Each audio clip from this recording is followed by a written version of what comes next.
Howard டக்கர் ஒரு நரம்பியல் நிபுணர் மற்றும் வழக்கறிஞர். தன்னுடைய 102 வயசுலயும் சுறுசுறுப்பா செயல்பட்டுக்கிட்டு இருக்காரு. அவர் சொல்றத கேளுங்க. ஓய்வு பெறுவது நீண்ட ஆயுளுக்கு உண்மையான எதிரி. நீங்கள் வேலை செய்வதை, கற்றுக்கொள்வதை, நகர்வதை நிறுத்தினால் உங்கள் உடலுக்கும் மனதுக்கும் அவை பயனற்றவை என்று சொல்வது போன்றது. நான் ஒரு நாளைக்கு 5 கிலோமீட்டர் நடக்கிறேன். குளிர்காலத்தில் ஸ்னோ ஷூ அணிந்து நடக்கிறேன்.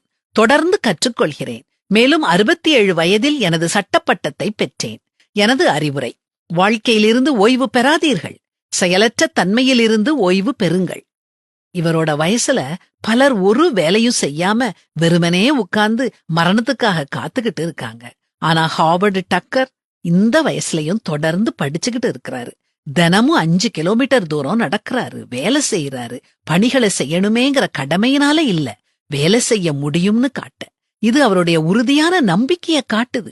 ஒன்னும் செய்யாம இருக்கிறத விட ஆபத்தானது வேற ஒண்ணுமே கிடையாது. ஹாவர்ட் டக்கர் ஒரு விதிவிலக்கு இல்ல, அவர் ஒரு நினைவூட்டல். கடைசி மூச்சு இருக்கும் வரைக்கும் வாழுவோம். சாப்பிடுறதும் தூங்குறதும் மூச்சு விடுறதும் மட்டும் வாழ்க்கை இல்ல. ஒவ்வொரு நாளும் புதுமையானது. இயற்கைய ரசிங்க, சிந்தியுங்க, புதியதா எதையாவது படையுங்க. 102 வயசுல Howard Tucker Guinness book of ரெக்கார்ட்ஸ்ல மிக வயதான பயிற்சி செய்யும் டாக்டரா அங்கீகரிக்கப்பட்டிருக்கிறாரு. இதுல இருந்து நமக்கு என்ன தெரியுது? வயது வெறும் எண் தான். உயரிய நோக்கத்துக்கு வயது ஒரு தடை இல்ல. கடவுள் மேல நம்பிக்கை வைங்க. அவர் உங்க வாழ்க்கையில வச்சிருக்கிற நோக்கத்தை கடைசி மூச்சு இருக்கிற வரைக்கும் நிறைவேற்றுங்க. கர்த்தருடைய ஆலயத்திலே நாட்டப்பட்டவர்கள் எங்கள் தேவனுடைய பிரகாரங்களில் செழித்திருப்பார்கள்.